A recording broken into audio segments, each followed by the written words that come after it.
Thank you.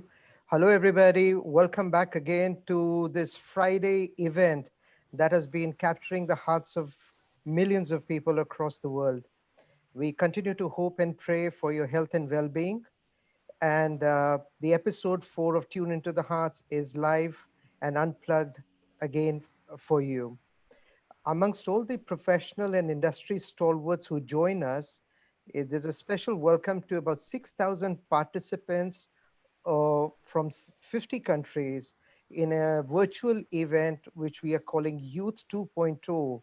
And it's a global youth virtual retreat of heartfulness. And today was the first day. So, welcome all of you.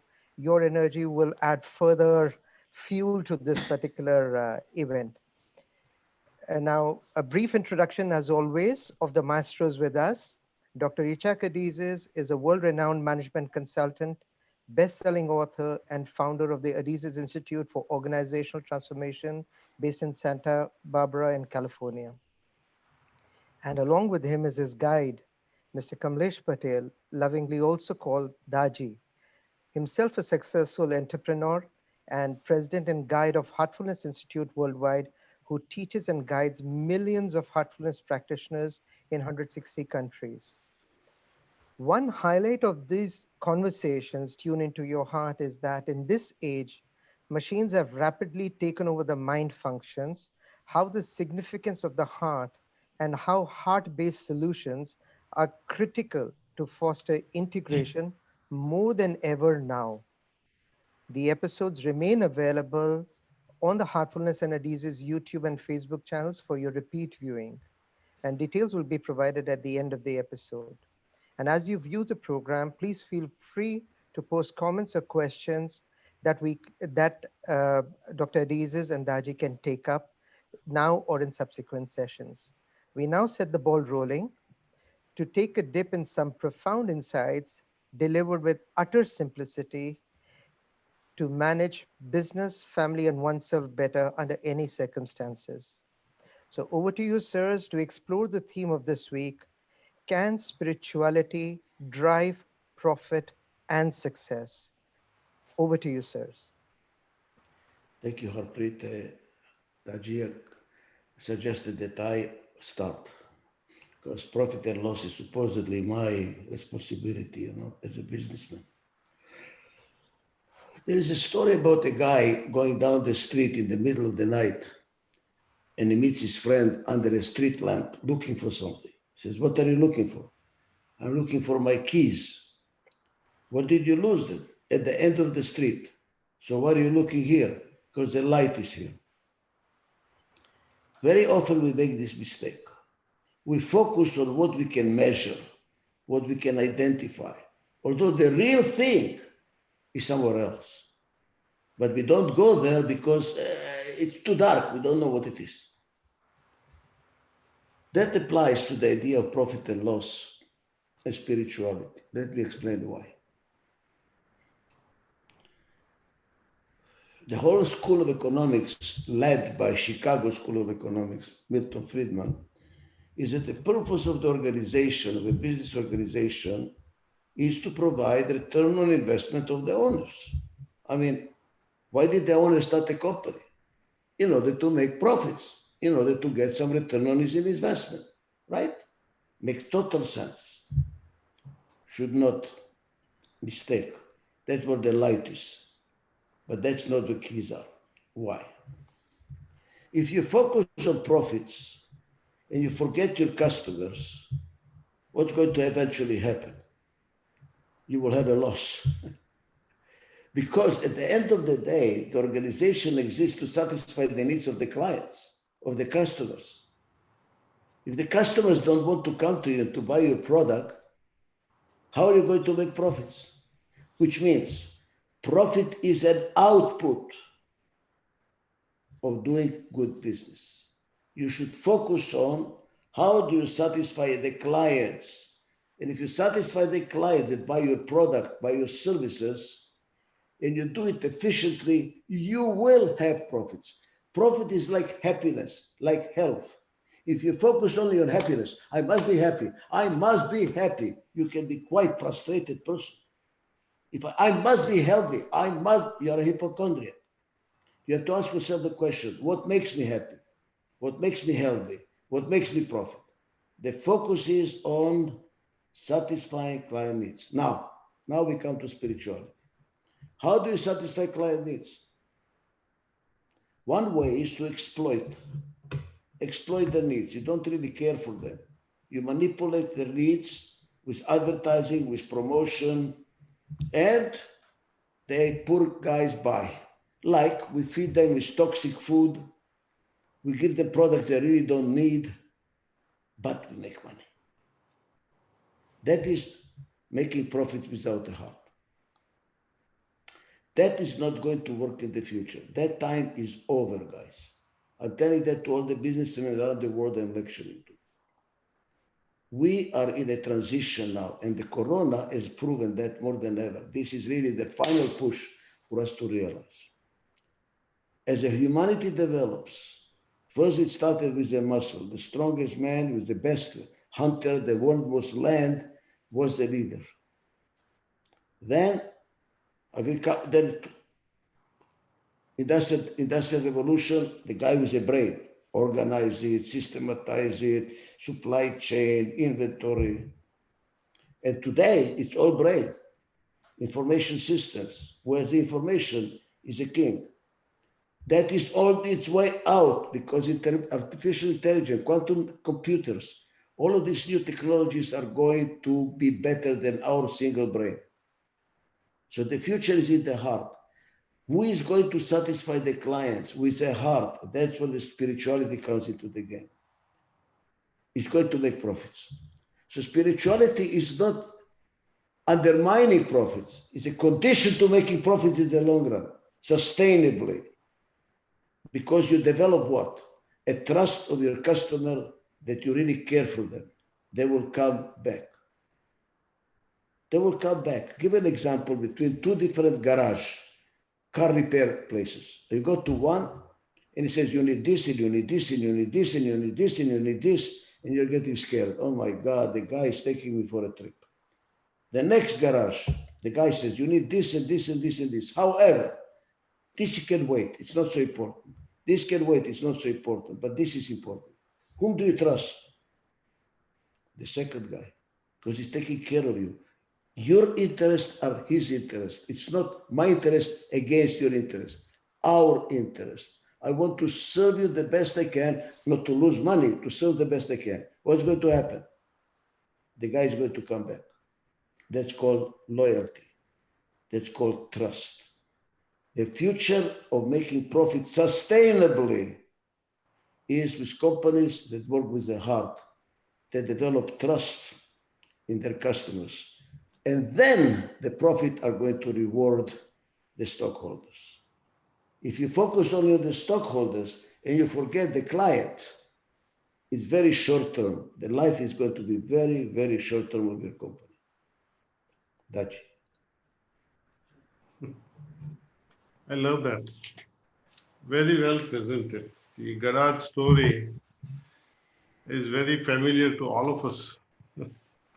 And we always have ended up in giving a vehicle for repairs. One who wants the minimal and who doesn't take you for a ride. The way he talks to you with concerns, he doesn't add unnecessary things to be done on your vehicle. So that's a trust. I've seen also in our business, if I don't take care of the customers, what happens? Taking care does not mean just what they want and giving them what they want. It's not only that. How you give it to them, how you take care of them, how you converse with them, how you make them comfortable. All this counts into a customer service. Otherwise, there are many places doing similar business exactly like yours. What makes you different from the others is the care with which you serve. And these are these people, our clients, who actually adds to our profit, who actually are paying the salaries of the employees. Boss doesn't pay the salary. It's the client who pays the salary.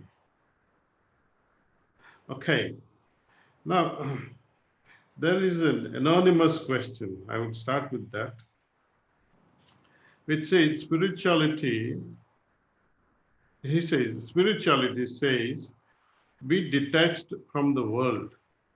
How is it practical to be detached from the world? I think there's a misunderstanding about scriptural knowledge. No scripture says that you should be away from your business. No scripture says that you need not have a grihastha or a family life. In fact, all Vedic rishis, to my knowledge, almost all, exceptions maybe one or two, but almost all of them, they had family life. They did something for their livelihood. They did not depend on the society. Some of them were scientists, some of them were healers and doctors, some of them were farmers, some of them were kshatriyas. So all this impression that we gather, it is out of this temporary state a person develops on the journey. Temporarily, one may feel losing interest in doing things, but it's very minimal, I would say. When you are passing through various states of consciousness, for example, when you're meditating, and for a few minutes you are so lost within yourself, and until that condition is digested, it happens in few minutes, it becomes part of you. You carry on with this condition. You may look like as if you are not interested, but that is people's perception. It's not your thing. You may not express yourself as blatantly like before, where people say, oh, blatant response, passionate response, so is the interest. No, not necessarily. Your deep involvement in the work with sincerity, which hides actually the passion. I give you one small example. When a person is bubbling with a lot of emotions, it is only temporary. Like most marriages, what happens? Its early honeymoon period gets over very fast. You settle down. All these excitements and emotions, they don't really last long. What is the solution? What happens next in its own natural way? That as we meditate more and more, we become more and more silent. We remain more withdrawn inside. That does not mean that you are not interested in the outside world, outside business world or family world. You will have friends. You will have your businesses going on in a better way than a person who does not meditate actually. Because a meditative mind makes little mistakes, makes lesser mistakes. So that comes to our rescue actually. And because of lesser mistakes, minor mistakes, which is common to everybody, even if you are perfect, you don't know what is going to happen the next. Now, seeing the present situation with this pandemic, who could have predicted?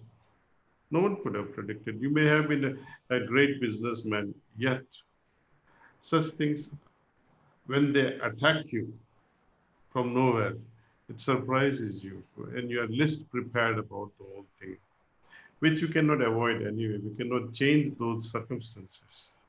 But a meditative mind will be able to accept the situation and adapt. What happens the opposite of it? Suppose under this situation, if you rebel and you curse, oh, I don't like this and I don't want this, and when such thing happens, you are in a state of denial. And when you are in a state of denial, you cannot accept things and you will not be able to venture into a newer projects. You will not be able to adapt the situation. And one who cannot adapt easily will lose the focus. So spiritual practices helps us a lot. It is a misnomer that we become detached from the world. No.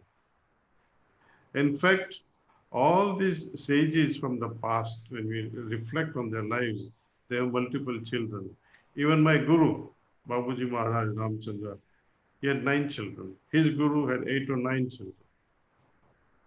So when you look from strictly from this perspective of detachment, then you will say, oh, these guys were not spiritual. It will be a wrong understanding and wrong conclusion.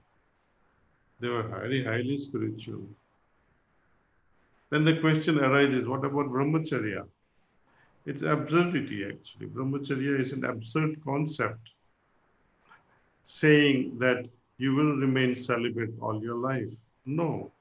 Then why did the God create the second sex if one was enough? Was he a fool? Or is he a fool to create two when one was enough? This argument solves many riddles faced by the modern world. Anyway, in short, spirituality or spiritual practices, it is all encompassing. It includes everything. Whatsoever you touch, be it business, be it your study, be it sports, be it relationship, be it romance, it makes you succeed in every little field wherever spirituality touches. Daaji, I would like to add to something to what you say on this question. Thank you, Whoever sir. asks this question says how practical is to be detached from the world when you are spiritual. We have to define the word world. What do you mean by the world? By the word world? There are two worlds, not one. There is an external world and there is an internal world, both of them. Now, we respond to the external world because there are all kinds of triggering points, problems, opportunities, change. So you respond to the change that you are exposed to in the external world. And the more change in that external world, the busier you become. And you get absorbed by that external world. You don't know where the time goes. I know from my own personal life, I'm so busy, all at once I hear Christmas music, pipe music. I said, wait. It was yesterday Christmas music. Where did the year pass by? A new Christmas music, another Christmas, where did the year go? Because we are so absorbed that we don't pay attention how time passes by. Like one of my clients told me something that really made me almost cry. He says, Dr. Adizes, all I remember about my children is when they were born and when they got married. I don't remember anything in between. The external world so absorbed him, he didn't even know his children, except when they were born and when they got married. Can you imagine? Now, there is an internal world. All kinds of components, emotions, intellectual, a whole world inside. What I found out is, as you react to the external world, the internal world falls apart. Let me explain that. From the business world, I don't know about psychology, so I cannot make enough speak about it. But when you try to adapt to the external market, to find a new opportunity in a new market and compete, whatever, that is change. You have to change something in order to do that opportunity, to explore that opportunity. But you have to change too. So how do you have to change? You have to realign your marketing, realign your production, realign your quality, realign your engineering, realign. You have to integrate the inside. Because if you only change the outside, you're falling the inside. You're falling apart inside. It's called the space syndrome. Expanding on the margin, collapsing in the core. You will see that in fast-growing companies. Growing, very fast. And then all at once, boom, the whole thing falls apart. Why? Because the inside got disintegrated. You need to integrate the inside and the outside. That's why the spirituality, that's why the meditation. You work 10 hours outside, 1 hour on the inside, so that you don't fall apart inside. And then when you put them together, you're much stronger. Because when you integrate the inside, like in a company, you free energy to deal with the outside. If the inside is falling apart, it takes all your energy, you cannot deal with the outside. Meditation gives you energy. It's not a waste of time. It's an investment with a big return on investment because it gives you energy. Like sleeping. Why do you sleep? Try not to sleep 2 weeks and see what happens. Because you integrate during sleep. And if you don't sleep, you get up in the morning falling apart. You cannot even work. So it is not true that by meditation, you are detached from the world. I assume meditation, you mean spirituality meditation. No. You're increasing your chances. You're increasing your chances to deal with the external world better. Like Daaji said, you'll make less mistakes because you're not running into the world falling apart, like Napoleon, all the armies between Moscow and Paris, all spread all over the place. You need to go together. A good army wins when they are together. A good person wins when he's together. A good company wins when it's together. A country that's together wins. For togetherness, you have to work on it. It is not automatic. And how you work on it. Meditation helps you to keep yourself together. Okay, we go to the next one. I think here is, this is a very interesting one.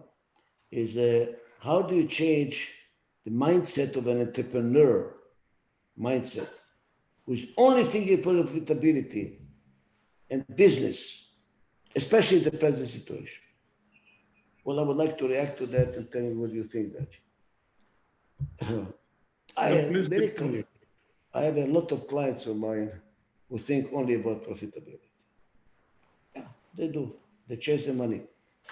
And I've won especially as a yacht in the Mediterranean, as a yacht in the Pacific.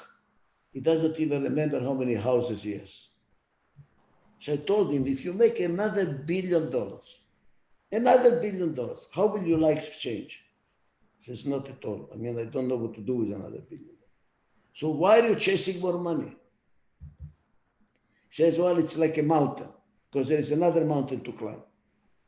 I don't think so. Let me tell you what I believe is driving him and all of us. All of us. Love. Everything we do, whether we realize it or not, is to be loved and to love. Everything we do. The guy that is painting, why are you painting? If you really scratch the surface at the end of the day, you will find love. He is doing that because his interpretation is, if I'm very profitable and very rich, I will be loved. His interpretation, whether he realizes it or not. You know how he changed his mind? I'll tell you. I'll give you an example. In my consulting, I try to integrate the bottom and the top. I don't like companies where the head is detached from the body. So I took the president of the company, top management, to a branch, bottom of the organization. And we were sitting together with the workers. In this case, it was all clerical people.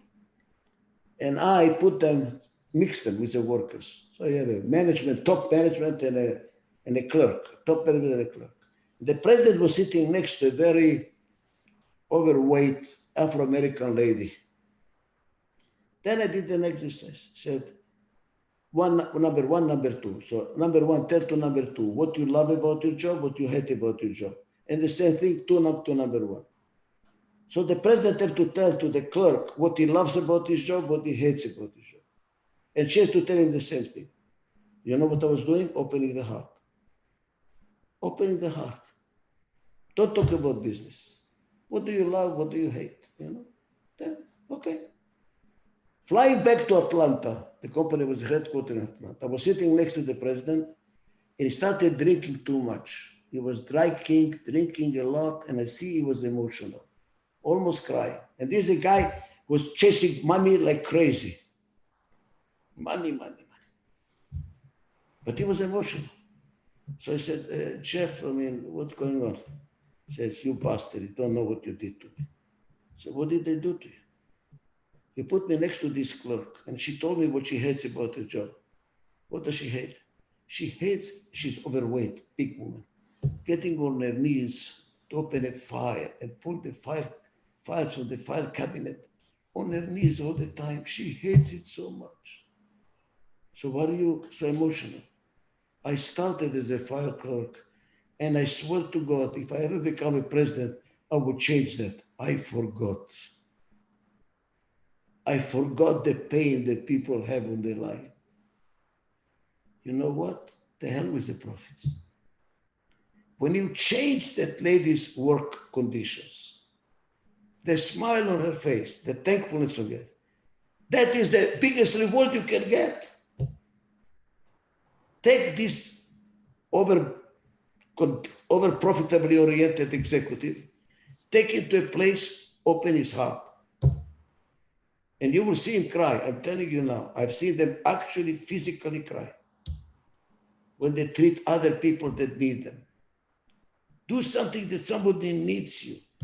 And all at once, profit becomes, and not, many of them, you know what they do? They don't open the heart. Just make a donation. Donation is not opening the heart. Mother Teresa, I met Mother Teresa, by the way, that she was talking about. Give me your love, not your money.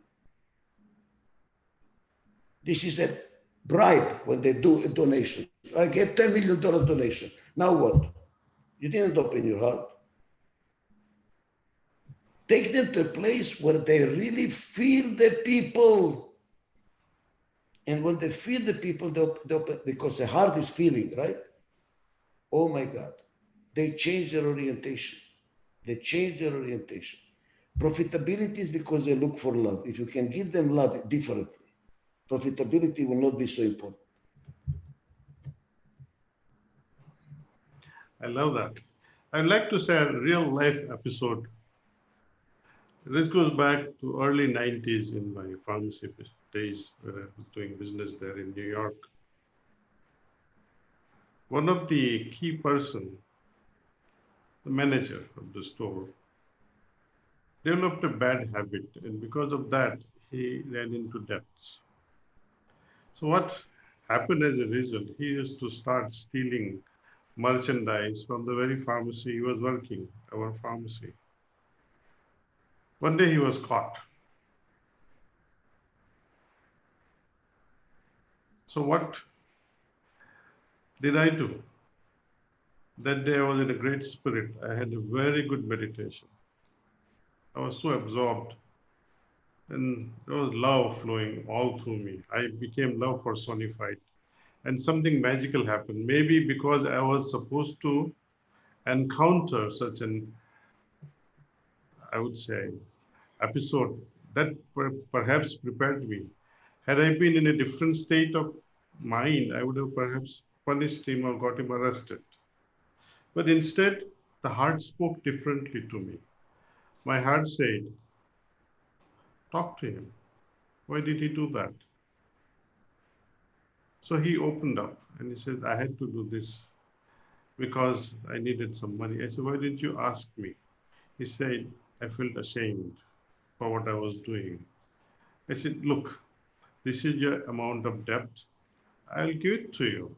You pay me back in next 2 years, no interest. He had tears in his eyes, and I'm happy to say he's still with us, even after 20 years of that episode. That made him extremely loyal to us.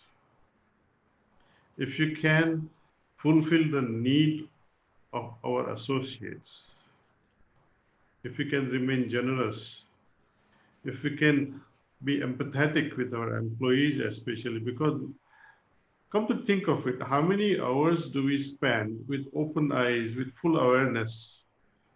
You don't even spend that much of time with your children or with your spouse. Especially in my case, where I was working from 8 to 8, 12 hours a day, 6 days in a week. You can count the hours put in four walls of a drugstore. I don't think even 10% of that time was spent with the family. But that time was spent with the associates who work with you. We work together. So why create discord? Let there be empathy, let there be compassion, let there be teamwork and harmony. Look after each other. And I think these periods also very much define going forward after this. We will no longer be the same society. We'll be looking at strangers with some funny feelings, perhaps. We'll become more protective, but at the same time, we'll be more easygoing with our neighbors, elders on our avenue or streets. You might even end up cooking food for the elders going forward. See? So there will be changes coming after this pandemic, and they're all welcome changes. There is a question here from Umesh. Do owners hide fear behind their arrogance? How do I answer this? But before we get into that, we have to understand what fear is all about. The fear of the boss, fear of the owner. What are they afraid of? They're afraid of profits. They have a legitimate reason why they are afraid of. Sometimes they hide their fear because they know the reality that profits will be less this year. And when the profits are going to be less, though they have fear, they mask it. They mask it for a reason that they don't want to upset the colleagues. They don't want to upset and make them anxious that, oh, company is losing money and I might be, fired perhaps. I might not have a job later on. So they hide these things. I don't think it can arise out of arrogance. If at all, it will be a rare situation. That will be a rare owner who is so arrogant about such a profit level which he is trying to hide. But there are guys who are so proud, I would not say arrogant, proud of their profession, pride in their sense, pride in their integrity, that I may go through the anxiety, but let me not display the fear into my people. So it's a good side also where um, to mask the fear. But there are people who make extreme profits, I would say, unimaginable profits, yet they wear the mask of fear. Oh, we're going to lose and you better work hard and all those.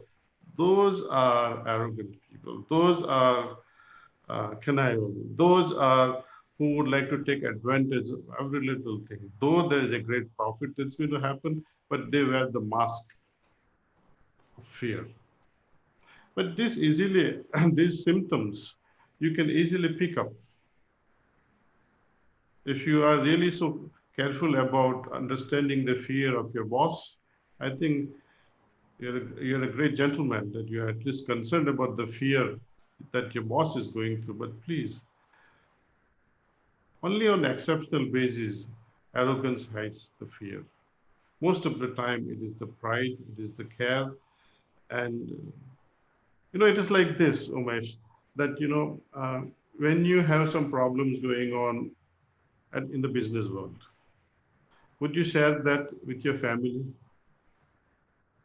You would not. You will hide your fears. You will hide your anxieties. So same thing will happen with the boss of a good nature. I was once walking on the beach with a friend of mine and with my dog on a leash. And he said, Ichak, why don't you let the dog go while you put him on a leash? So he will start fighting with other dogs. He says, just the opposite. If you put him on a leash, he will fight. So what do you mean? He was absolutely right. When you're on a leash, you feel you're not in control. And you try and you start barking because you're afraid, you're weak.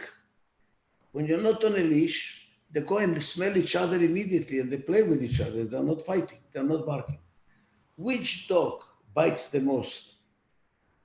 Not the Doberman Pinscher, the little poodle. Why? Because they're scared.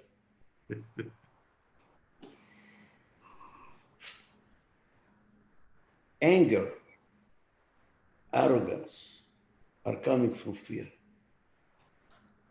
They're scared of something. And I think, again, I'm going to the source of the problem. We are all scared of not being loved, of not being accepted, of rejection.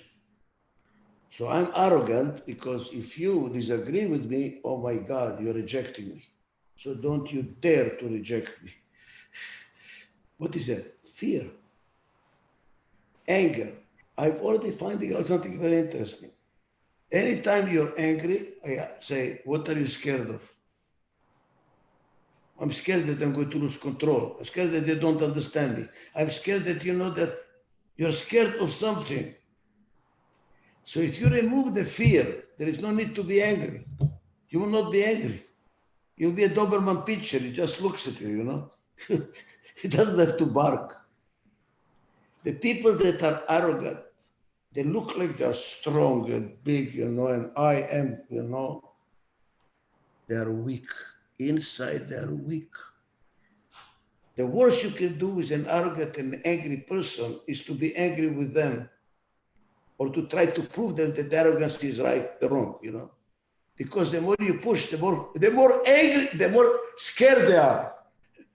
You're increasing their fear. Have a smile like Daaji has. That's why Daaji is my guru. It is arms. It is arms. You cannot be angry. You cannot be angry because he loves you. So when somebody is arrogant, just have a beautiful smile and just love them. And you will see the arrogance disappears. When somebody is very angry, just be peaceful. Just be loving. And all at once, what am I angry about? You will see that. There's the Hebrew expression, that says exactly that. Peaceful, loving voice. This dissipates anger, dissipates arrogance. These are weak people. Don't scare them. They're puffing themselves because they're scared inside. Just love them and they're going to be like beautiful. I think we have one more here, which is probably interesting here.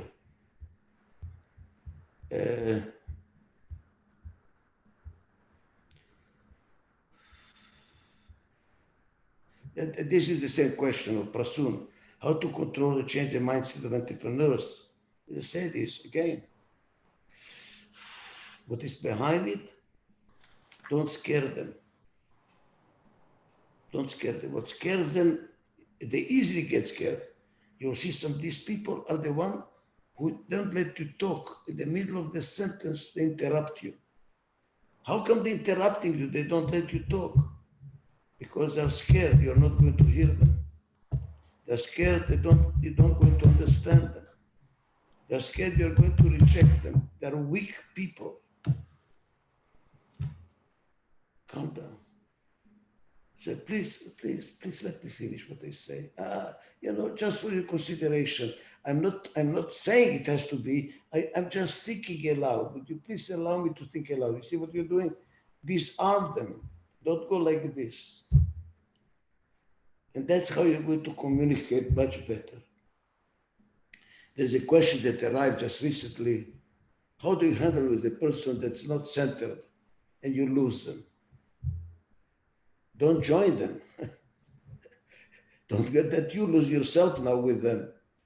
You just, focus on them and vibrate your centeredness, which is really love. And they will feel, okay. They will lose their fear. So many people work out of fear. And by the way, what I'm telling you here is autobiographical. I'm a Holocaust survivor. I'm a real survivor. And all my life, all my decisions were based on fear. I was one of these arrogant people. I was angry all the time until I discovered love. And all at once, life is different. Now you can work with faith, not with fear. So all of you that have a boss that is arrogant or continuously angry, or a spouse that is arrogant and angry, introduce them to heartfulness.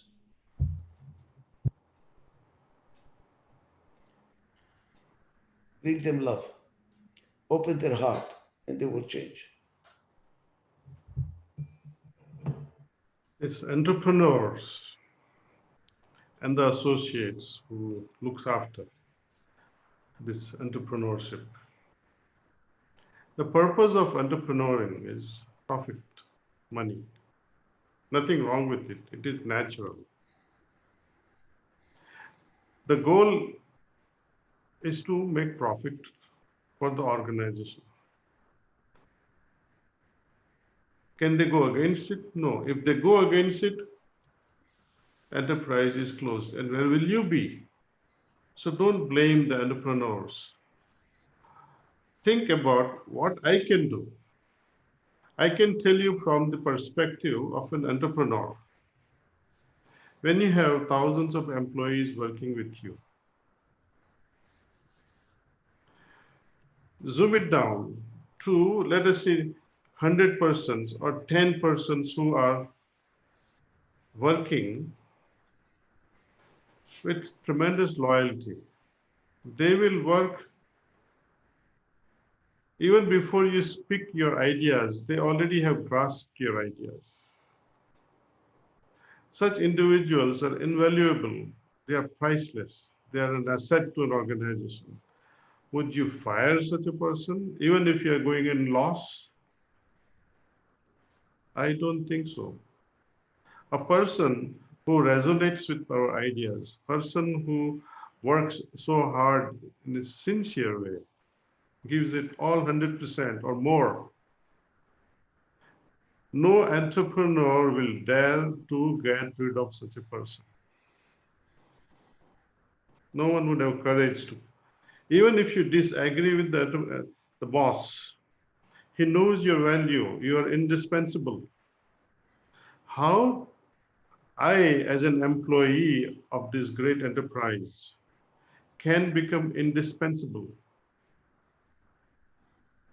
My work efficiency, does it skyrocket?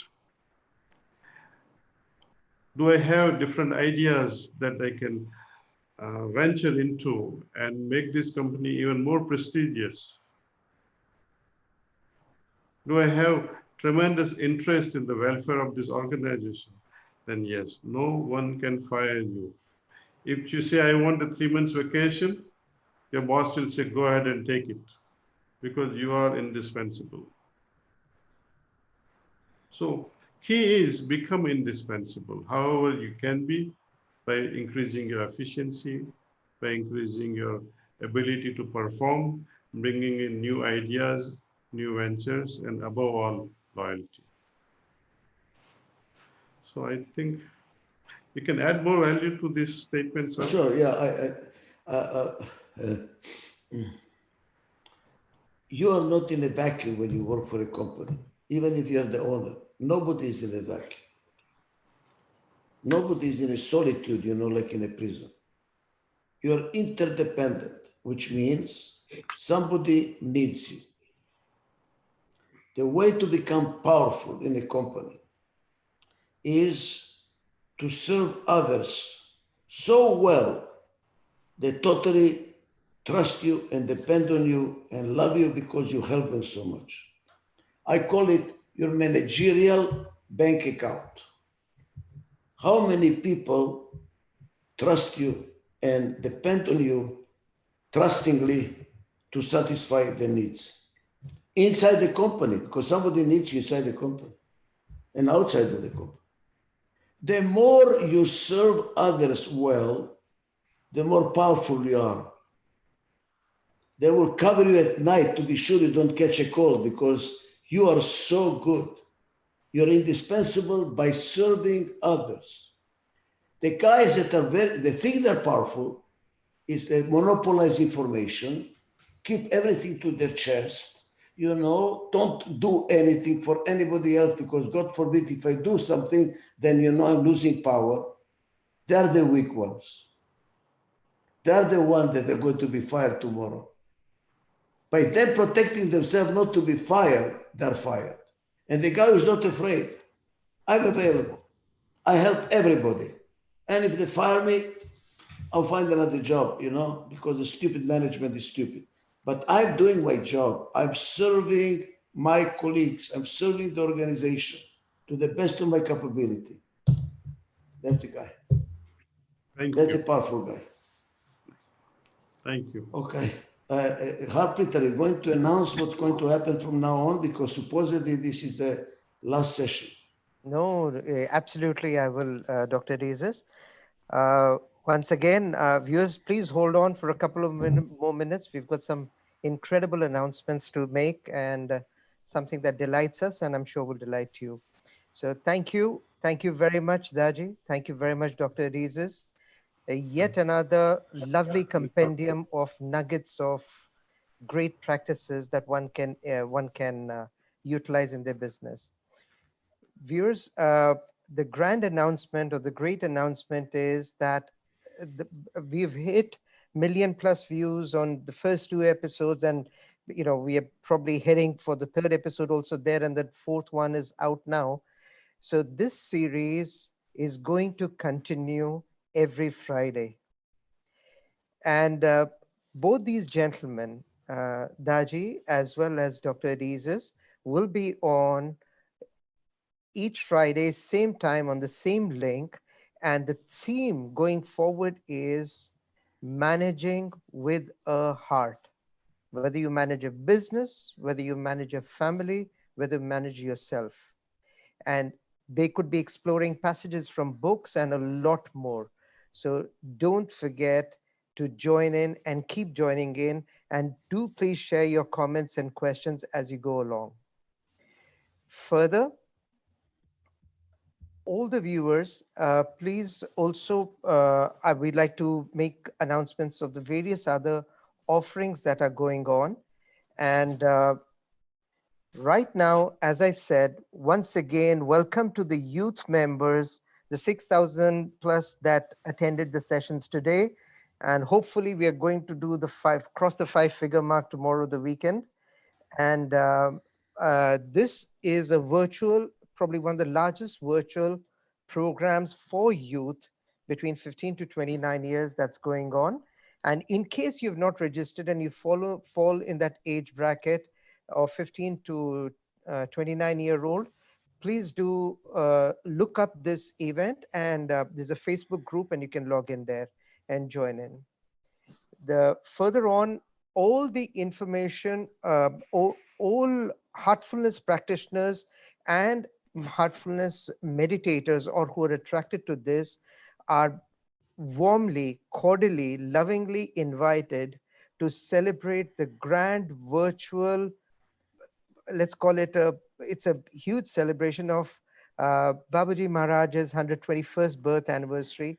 And that's going to be 29th April to 1st May. Again, it's obviously a virtual celebration. So join in from wherever convenient, and all these details will be available to you. Separately, our Heartful Adizes page continues to attract a lot of people with the resources there, the ebooks, the subscription to the blogs of Dr. Adizes, a lot of insights are available. Please do visit adizes.com/heartfulness for a whole lot of information that can be of assistance to you, not just now, but after as well. And finally, just a list of all the heartfulness offerings, whether it is a live conversation, whether it is webinars, whether it is the Tune into Your Heart, which is now going to become Manage with the Heart. So these programs are online education programs, inspiring programs that will keep happening on a continuous basis, as well as there'll be a whole set of other programs that support the heartfulness practice, as well as which is supporting people in these times. So there's a Hearts app, which is available on iOS as well as Android stores. It's a meditation on call. There's a beautiful magazine, the Heartfulness magazine, as well as the master classes, which are available online. All of this is to introduce you to the simple heartfulness practices and take you further. And of course, the relief fund, our COVID relief fund continues. The Voice That Cares helpline continues, which is a toll free number, as well as the universal prayer, which is done once every evening, 9 o'clock, where we sit down for about 10 minutes with a thought that love and devotion is growing in all brothers and sisters, and true faith is becoming stronger in them. At your time, local time, please do that prayer for everyone. So, see you next week, same time, same place. Look forward to catching up with you.